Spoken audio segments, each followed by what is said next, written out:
Hello students, class 10th chapter 6 triangle यानी त्रिभुज। इस क्लास में हम ट्राइंगलों के, जैसे आपने 9th में पढ़ा होगा, सर्वांग समता, जो त्रिभुज है, दो भी त्रिभुज हो, उन दो त्रिभुजों की क्या करने ना सर्वांग सम प्रूव करने के लिए हम पूछते थे। पर इस क्लास में हम जो पूछेंगे वो क्या होगा, समरूपता। सर्वांग सम जो भी होगा वो समरूप होगा, जो भी सर्वांग सम होंगे वो समरूप यानी सिमिलर। थोड़ा सा मैं इंग्लिश में बोलना ज्यादा पसंद करूंगा कि जो भी कॉन्ग्रुएंट होते हैं वो समरूप यानी सिमिलर जरूर होंगे। क्या मतलब कि सर्वांग सम पहले थे कौन, ये बता दें। थोड़ा सा ध्यान से देखिए कि सर्वांग सम कौन कौन थे। जैसे कोई भी दो ट्राइंगल ले लो, ट्राइंगल ए बी सी और ट्राइंगल पी क्यू आर, इन दोनों को अगर हमें सर्वांग सम यानी कॉन्ग्रुएंट प्रूफ करना होता है तो क्या करते हैं, हमारे पास कुछ रूल्स थे। एंगल एंगल एंगल, ये वाला रूल, पहला रूल। दूसरा साइड एंगल साइड। तीसरा RHS। और चौथा साइड साइड साइड। ये चार रूल्स थे जिसके बेस पे हम किसी भी दो ट्राइंगल को क्या कर पाते थे, सर्वांग सम या कॉन्ग्रुएंट प्रूफ कर पाते थे। ठीक है, इसका मतलब ये है कि भाई दोनों ट्राइंगल में से, पहले वाले रूल का क्या मतलब था कि दोनों ट्राइंगल में से दोनों के, इसका एंगल इसके बराबर, इसका एंगल इसके बराबर और इसका एंगल इसके बराबर, यानी तीनों एंगल बराबर हो तो उसे हम क्या बोलते थे, सर्वांग सम।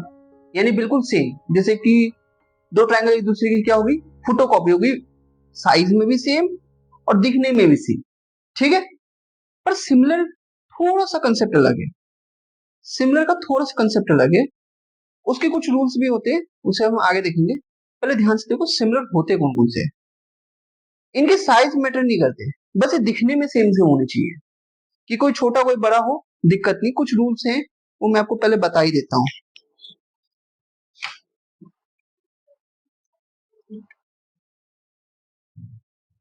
ध्यान दो कि इनकी भुजाओं का जो अनुपात है, दोनों, जैसे कि पहले ट्राइंगल का आपने भुजा लिया, दूसरे ट्राइंगल का भुजा लिया, फिर पहले ट्राइंगल की दूसरी भुजा ली,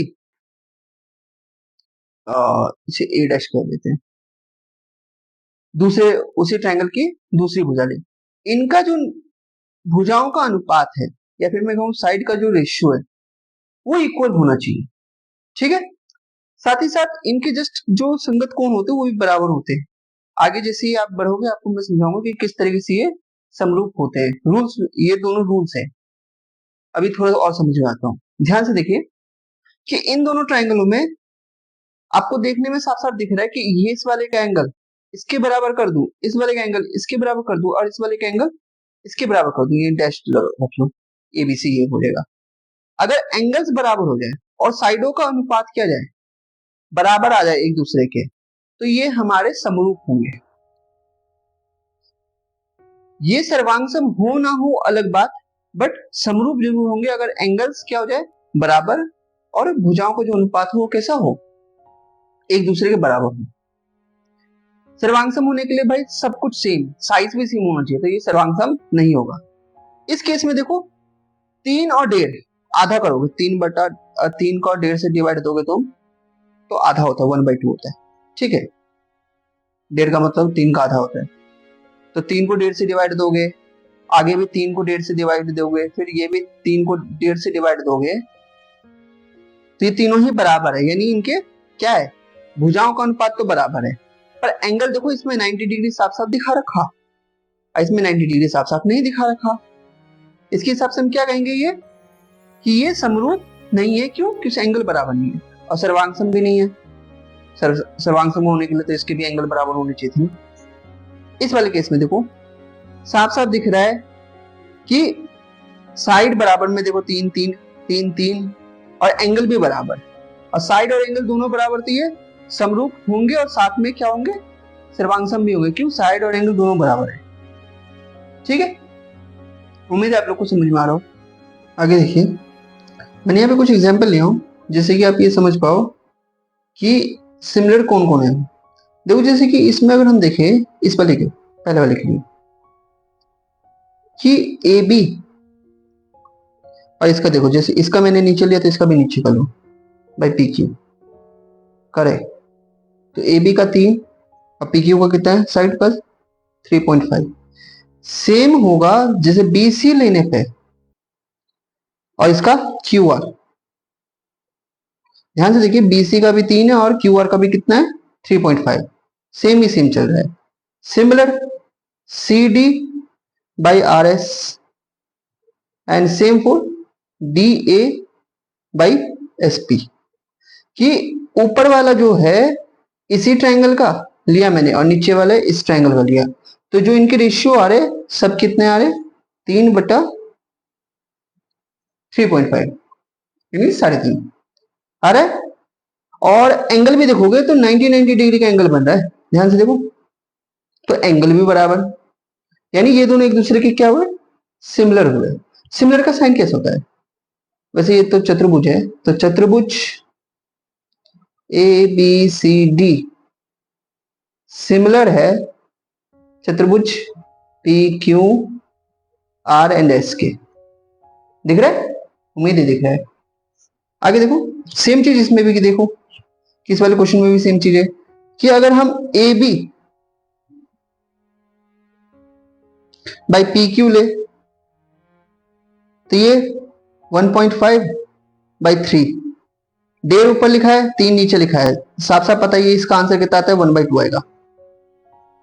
इसको तुम पॉइंट हटाओगे 30 बनेगा, 15 15 15 30। Same B C by Q R करने पाएगा कैसे 2.5/5, 2.5 और 5 पॉइंट हटाओगे 50 बन जाएगा। जरा देखिए जरा इसे जरा सॉल्व करो तो 25/50 यानी 1/2 आ रहा है। सेम इसके लिए और सेम क्या था, हाँ same C D by R S हो जाएगा, D A by S P हो जाएगा, समझ रहे हो। और एंगल भी देखोगे तो एंगल ए ले, इसका एंगल पहला वाला लेते तो इसका एंगल पहला वाला लो, दोनों बराबर, इसका एंगल पहला वाला लो तो इसका एंगल पहला वाला लो, दोनों बराबर, इसका एंगल तीसरा लो तो इसका एंगल तीसरा लो। देखो इसमें ना तुम्हें वैसे जाना पड़ेगा सीक्वेंस में कि मैं इसके बाद इसी को लूंगा तभी ये सिमिलर कहलाएगा, वरना नहीं कहलाएगा। ऐसा कि नहीं कि तुम ए की जगह सी पे चलेगा और यहाँ पे पी की जगह क्यू पे जा रहे हो। इसमें अगर इस एक स्टेप चल रहे हो तो इसमें भी तुम्हें एक स्टेप चलना पड़ेगा तभी वो सिमिलर होगा। ओके देखिए पहली थ्योरम, ठीक है, यदि किसी त्रिभुज की एक भुजा के समांतर या समानांतर अन्य दो भुजाओं को भिन्न भिन्न बिंदुओं पर प्रतिच्छेद यानी काटने के लिए एक रेखा खींची जाए तो ये अन्य दो भुजाओं को एक ही अनुपात में विभाजित करेगी। मतलब ये कि वो जो दो ट्रायंगल बनेगा वो कैसा हो जाएगा, दूसरे के सिमिलर हो जाएगा, जिससे कि उनके रेशियो क्या हो जाएंगे एक दूसरे के बराबर। सिंपल में तुम्हें समझाता हूँ, देखो कि किसी भी एक साइड के पैरेलल ले चलो, जैसे कि जनरली लोग नीचे वाले के पैरेलल, आप किसी भी एक के पैरेलल ले जा सकते हो। मैं भी नीचे वाले के साथ चलता हूँ, जैसे कि बुक में जैसे दे रखा कि आप इसके एक पैरेलल ले चलो, एक लाइन खींचा सीधी लाइन, इसमें हमने क्या बोला कि एक सीधी लाइन खींचा जो इन दो अलग अलग साइड्स को, एक साइड है हमारा ए बी एक साइड है ई सी, काटा दो अलग अलग पॉइंट पे, कौन सा डी और ई। इसमें पहला पॉइंट हमने क्या समझा कि डी ई जो है वो पैरेलल है किसके बी सी के, समांतर है। अब करना क्या है, ध्यान से सुनो, हमें प्रूफ जो करना है ना, प्रूफ क्या करना है यानी सिद्ध क्या करना है कि A D by B D बराबर ए ई बाई ई सी, या सीई भी ले सकते हो तुम इसको, ठीक है सीई भी लिख लेना कोई दिक्कत नहीं, कि A D by B D A E by CE के बराबर है, वही सीई लिख लेना, मैं सीई लिख ही दे रहा हूं, ये है ठीक है कि A D by B D A E by CE के बराबर है। हमें ये प्रूफ करना है, कैसे करना है सिंपल मैं बता रहा हूं कुछ स्टेप्स है कि आपको इसमें ट्राइंगल ये जो ए डी ई है इसका एरिया निकालना है, बी डी और सीई से मिलकर एक ट्रायंगल बनाओ फिर उनका एरिया निकालो, यानी टोटल यहाँ पे 3 मैं सच कहूं तो 4 एरिया निकलेगा, ठीक है। और तीसरा स्टेप क्या होगा उसमें कि एडी वाले के एरिया को हमेशा ऊपर रखना, तब तुम्हारा ये प्रूफ हो जाएगा। देखो मैं कैसे करता हूँ, एरिया निकालने के लिए क्या चाहिए, ध्यान से देखो, मैंने यहाँ पे थोड़े एरिया निकालने के लिए, जैसे कि किसी भी ट्राइंगल का एरिया जो होता है वो क्या होता है, त्रिभुज का एरिया, त्रिभुज का क्षेत्रफल क्या होता है कि हाफ बेस इंटू हाइट, आधार गुणा ऊंचाई या लंब। ध्यान से देखो, अगर कोई भी ट्राइंगल न्यून कोण हुआ, ट्राइंगल भी तीन तरीके के होते हैं, न्यून कोण, समकोण और अधिक कोण। ट्राइंगल न्यून कोण हुआ तो उसका जो हाइट होता है वो हमेशा अंदर होता है। इसका समझाने का कारण यहाँ पे समझ में आएगा, ध्यान से सुन लो अभी, कि कोई सा भी ट्राइंगल है, अगर वो न्यून कोण, उसका जो हाइट हो या लंब हो, वो हमेशा कैसा होगा, अंदर होगा। समकोण वाले का ये, इसे भी तुम समकोण का कह सकते हो, ये भी हाइट बन सकता है, ये भी हाइट, दोनों बेस या लंब दोनों में से कोई एक बना, कोई एक बेस बनेगा, कोई लंब बनेगा। और जिस पर लंब गिरता है या जो जो लंब के लिए बनता है, जहां पे 90 डिग्री बनता है, वही उसका आधार बनता है। जैसे इस केस में ये आधार बनेगा, इस केस में अगर हमने इसको लंब बोला तो ये आधार बनेगा। अब इस स्पेशल ये वाला है, इसमें ये काम आएगा, इस पे ध्यान देना। देखो जब तुम इसके लंब की बात करो ना अधिक कोण त्रिभुज में, तो इसका लंब त्रिभुज के अंदर ना होके, जैसे कि ये देखो पहले अंदर था फिर लाइन पे आया तो ये बाहर चला जाता है, और इसका साइड, इसका लंब बाहर गिरता है, यानी इसकी हाइट हमेशा में सीधी हाइट कहां से, बाहर से मिलती है। ठीक है, देखो जरा इससे कैसे समझा रहा हूं मैं कि, अच्छा कहां से हाइट नाप लेंगे, जहां से तुमने जो नई लाइन बनाई यही से हाइट नपेगी। ठीक है, यहां से एक परपेंडिकुलर डालो सामने वाले पे, ये वाला, मैंने ये इस पॉइंट को एम बोला, और इस वाले से ई से डालो, मैं थोड़ा सा इसे कर लूं जिससे सीधा जाए, इसे एक और हमने क्या डाला, लंब डाला। ये कंस्ट्रक्शन है, संरचना, ई एन, क्या किया हमने, ये तो आपको नॉलेज में आना चाहिए, ये कहाँ ले जा रहा मैं, ये आपकी नॉलेज में आना चाहिए। ठीक है, कि ट्राइंगल का जो एरिया होता है हाफ बेस इंटू, देखिए मैंने पहले ट्राइंगल बना लिया हूं कि ये ट्राइंगल एबीसी है, इस ट्राइंगल में बीसी के पैरेलल डीई है, तो हम पहले क्या लिखेंगे कि हमें पता है कि जो बीसी के पैरेलल क्या है, हमने डीई को खींचा है। साथ ही साथ एक और चीज लिख ली है कि बी से ई को हम अभी मिलाएंगे और सी से डी को मिलाएंगे। क्यों मिलाएंगे, क्योंकि हमें प्रूफ क्या करना है, एक बात बताइए, हमें प्रूफ करना है कि AD by B D equal है AE by CE, AE by CE.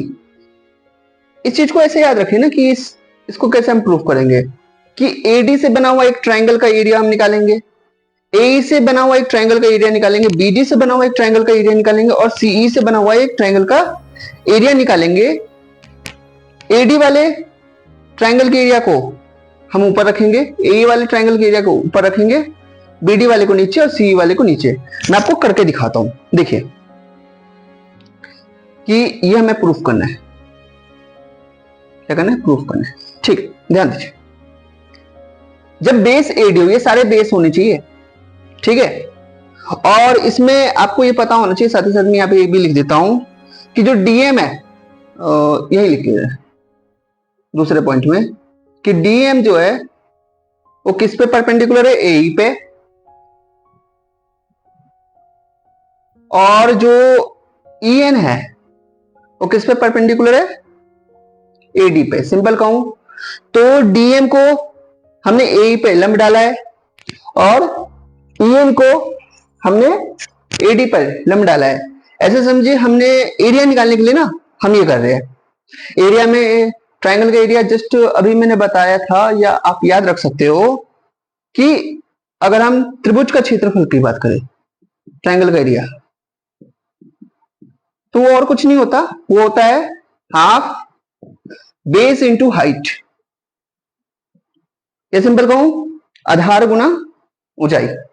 ठीक है, हम इसी का निकालेंगे। तो बेस जब क्या रखे हम, देखिए सॉल्व करता हूं, जब हमने आधार यानी बेस क्या बनाया, एडी बनाया, एडी को बेस पे, जब एडी बेस बना तो ईएन इस पे लंब है, और ट्राइंगल एडी का ही हम एरिया निकालेंगे।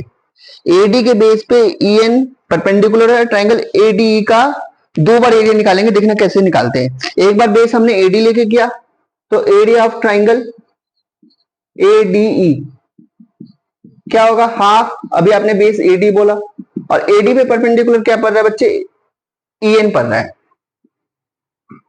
ठीक है। अगर इसी की तरह इसे इक्वेशन एक मान लो, इसी की तरह अगर मैंने आधार क्या माना, ए ही माना, तो फिर से जो ट्राइंगल इस्तेमाल करेंगे हम एडी का ही एरिया निकालेंगे, जिसमें जो वो होगा क्या कहते हैं, हाइट होगी या लंब होगा, वो क्या होगा, डीएम बन जाएगा, ठीक है। तो area of triangle ADE half, base अभी आपने ए माना और हाइट अभी डीएम निकला, ठीक है। इसे क्वेश्चन 2 मान लो। अब बीडी और सी का एक बेस बनाइए और उससे एरिया बनाइए। तो देखिए इसके लिए क्या करना पड़ेगा कि बीडी को बेस बनाते हुए ये ट्राइंगल हमें क्या बनेगा, बीई को मिलाना पड़ेगा, और जब सीई को हम बेस बनाएंगे तो ट्राइंगल हमें क्या मिलेगा, थोड़ा सा गलत हो गया, ढंग से आ जा भाई। हाँ, जब ट्राइंगल सॉरी बेस जब बीडी होगा तो ट्राइंगल बीडीई बनेगा, और जब बेस सीई होगा तो ट्राइंगल सीईडी बनेगा। अब इनकी हाइट की बात कर लेते हैं, हाइट कैसे, दोनों ही त्रिभुज अधिक कोण त्रिभुज है, दोनों ही ट्राइंगल ऑब्ट्यूज ट्राइंगल है। देखिए जरा कैसे करेंगे कि अगर हम बीडी देखें, ध्यान से देखिए, मैं थोड़ा सा छोटा सा ही बनाऊंगा, तो ये रहा बी, ये रहा डी, ये रहा ई, ये वाला एंगल देखिए 90 डिग्री से बड़ा है, तो बीडीई, ठीक है। तो इसकी हाइट क्या है, जब भी अधिक कोण त्रिभुज की बात करें तो वो हाइट हमेशा बाहर की तरफ होता है, जस्ट अभी बताया था मैंने आपको। बीडी को थोड़ा लंबा करो और हाइट तुम्हें मिलेगा ईएन, बीडीई के थोड़ा लंबा करो, हाइट तुम्हें ईएन दिखेगा, ऊपर वाले ट्रायंगल में देख सकते हो इस वाले में कि बीडी को लंबा क्या तो हाइट ईएन मिल रहा है। तो एरिया ऑफ ट्राइंगल बीडीई में हाफ बेस बीडी होगा, बीडी को लंबा करने पे हाइट हमें मिला EN. Question 3, same case same case same case, थोड़ा सा इसे मिटा दो, देखिए डीई ये रहा और सी ये रहा, तो सीई डी, देखिए ये वाला भी 90 डिग्री से ऊपर। अब सीई को थोड़ा सा ऊपर करोगे तो तुम्हें डीएम, दोनों गलत है, डीएम ये 90 डिग्री का बनेगा, ठीक है, डीएम। इस ट्रायंगल को देखिए ना, सी को आगे करने पे हाइट हमारा क्या बनेगा, डीएम बनेगा। तो अधिक कोण त्रिभुज का जब भी हम क्षेत्रफल निकालते हैं तो जो उसकी हाइट होती है वो हमेशा क्या होती है, बाहर होती है। ये 90 डिग्री से बड़ा है इसलिए अधिक कोण त्रिभुज है, ये 90 डिग्री वाला ही हमारा लंब बनेगा, यानी हाइट बनेगी, ठीक है। देखिए इसे मैं मिटा देता हूं जगह। तो एरिया ऑफ ट्राइंगल सीईडी अगर हम निकाले, हाफ बेस सीई है और इसको आगे बढ़ाने पे हमें हाइट मिलेगा डीएम। अब हमारे जैसे क्वेश्चन में बोल रहे हैं ना कि एडी वाले ट्राइंगल को ऊपर रखो यानी इक्वेशन 1 को, और बीडी वाले ट्राइंगल यानी इक्वेशन 3 को नीचे रखो, एई वाले ट्राइंगल को यानी इक्वेशन 2 को ऊपर रखो और सीई वाले ट्राइंगल को नीचे रखो। इसके हिसाब से करते ही हमारा आंसर हो जाएगा, ठीक है। इतना नोट कीजिए, फिर मैं आगे लिखता हूं। हमें क्या करना है कि इक्वेशन 1 को ऊपर रखना है, जस्ट इक्वेशन 3 को नीचे रखिए, इक्वेशन 2 को सामने रखिए और इक्वेशन 3 को नीचे, इस 4 को, सॉरी 2 के साथ 4 आएगा, सी को नीचे रखना है ना, ठीक है। ऐसा कर रहा हूं मैं, देखो इक्वेशन 1 को, इक्वेशन 1 क्या है, half A D multiply by E N, नीचे देखना half B D B D multiply by E N, इस वाले केस में देखना हाफ ए ई, इसमें ए ही है, देखना ना। देखो जरा मैंने कैसे लिखा इक्वेशन 3 में कि half B D multiply by E N, और इक्वेशन 2 को देखो कि half A E multiply by D M है वो। इक्वेशन 4 में देखना हाफ, हाफ तो सब में है ना, C E multiply by D M, C E multiply by D M. जो कॉमन है उनको हटा दो, जो सेम चीज है उनको हटा दो। इसे करते ही हमारे पास क्वेश्चन बन जाएगा कि A D by B D equal है ए ई बाई सी ई का। ठीक है, यही हमें प्रूफ करना था, हेंस प्रूफ। ठीक है, इसे नोट कीजिए, ध्यान से देखिए। मैं इसे थोड़ा शॉर्टकट में या फिर सिंपल कहूं तो एक समरी दे देता हूं। करना कुछ नहीं, हमें एडी के 2 बार ट्राइंगल, 2 बार एरिया निकाले। ये जो एडी ट्राइंगल है इसके 2 बार एरिया, और बीडीई और सीईडी का 1 बार एरिया। तो एरिया ऑफ क्या करना है हमें, जो याद रखना है, ऐसे ही आपको वहां पे करना है पेपर में। पेपर में पूरा थोड़ी याद रखोगे कि क्या क्या होता है।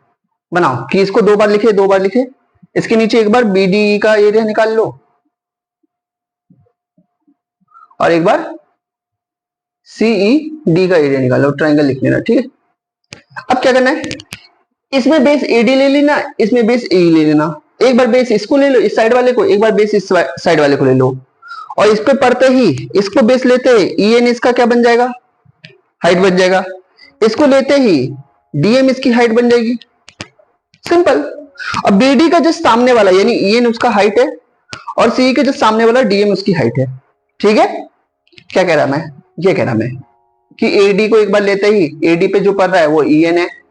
सेम चीज नीचे हाफ बीडी को लेते ही इसके जस्ट आगे वाला कौन है, ई एन ही है। ऊपर नीचे सेम होगा ना ई एन हाइट, तभी तो कैंसिल होगा।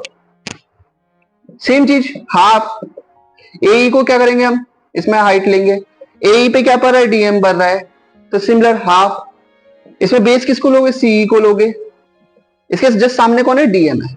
ऐसे करते ही तुम्हारा प्रूफ हो जाएगा। ठीक है, प्रैक्टिस करना है इसका, अपने आप समझ में आ जाएगा। ध्यान से देखिए, जो मैंने जस्ट अभी प्रूफ करवाया ना, उसमें बच्चे का ये क्वेश्चन आ सकता है कि सर जो आपने ये बनाया था बीडीई और सीईडी, इसमें अपने एरियाओं का रेशियो लेके इक्वल कर दिया, एरिया ऑफ ट्राइंगल एडीई और equal to area of triangle ADE, और यहां पे area of triangle BDE and area of triangle BDE.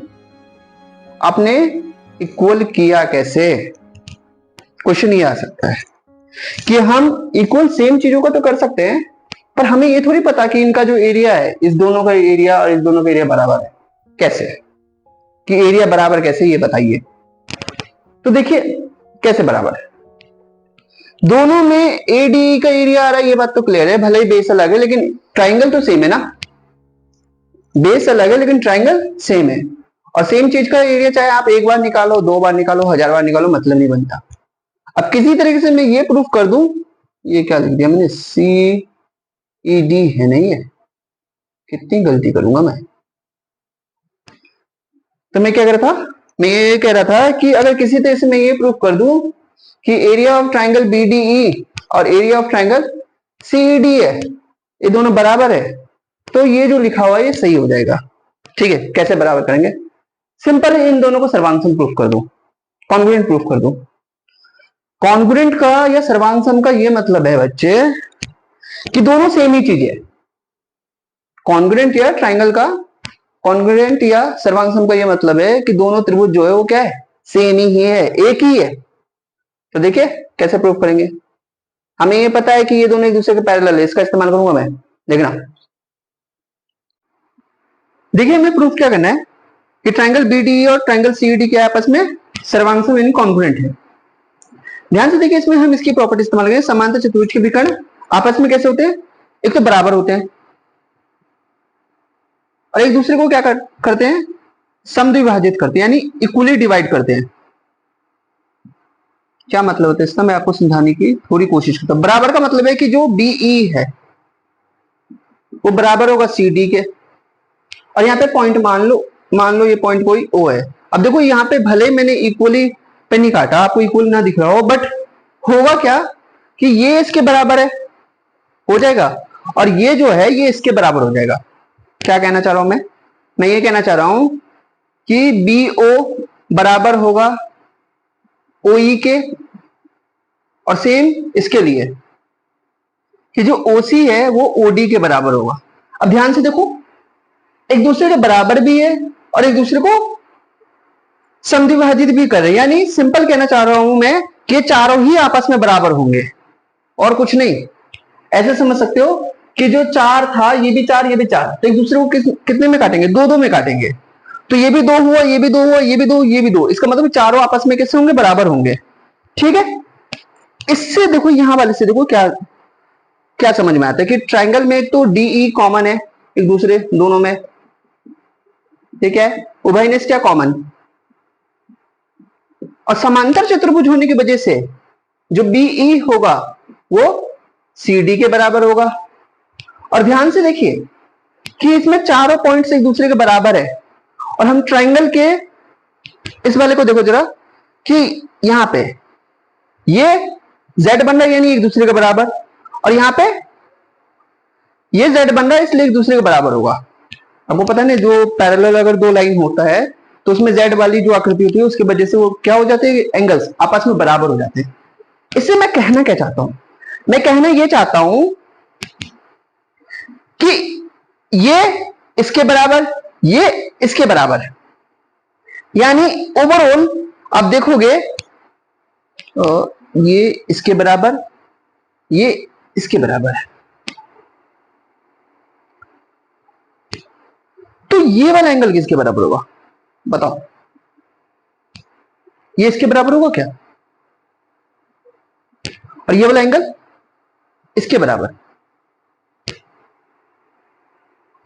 ये दोनों जो चीजें आपस में बराबर है, सोचो कैसे, सोचो कैसे, इसके लिए क्योंकि ये सारे आपस में बराबर है भाई, सारी भुजाएं बराबर है। जो त्रिभुज के अगर दो भुजाएं आपस में बराबर तो उनके ऑपोजिट एंगल भी बराबर होंगे, यानी अगर आप इसे 60 डिग्री कहोगे तो ये भी 60 डिग्री होगा, और ये 60 डिग्री होगा तो ये भी 60 डिग्री होगा, और ये 60 डिग्री होगा तो ये भी 60 डिग्री होगा। क्यों, क्योंकि अगर ये दोनों पैरेलल होने की वजह से बराबर है, ये दोनों भी पैरेलल होने की वजह से बराबर, और इन दोनों को बराबर होने का कारण मैंने बोला कि साइड्स बराबर है, अपोजिट साइड्स बराबर है।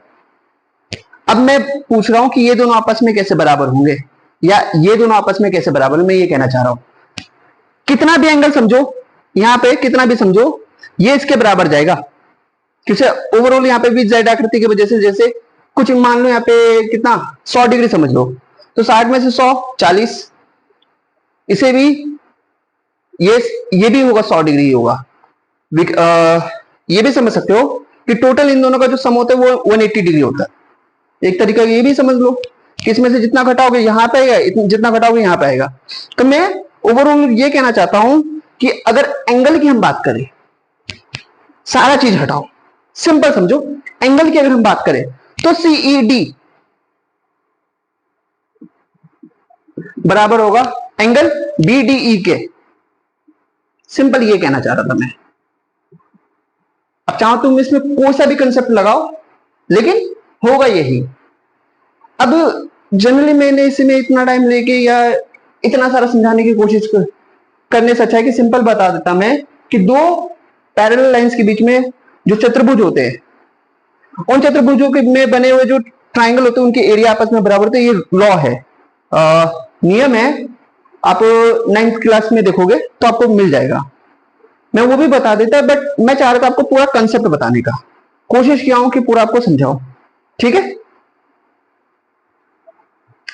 तो देखो इससे क्या प्रूफ होता है, साइड एंगल साइड से एस से कि जो ट्राइंगल बीडीई है वो कॉन्ग्रुएंट हो जाएगा ट्राइंगल सीईडी में, और इनकी जो एरिया हो जाएंगे वो भी क्या हो जाएगा, area of triangle BDE equal हो जाएगा एरिया ऑफ ट्राइंगल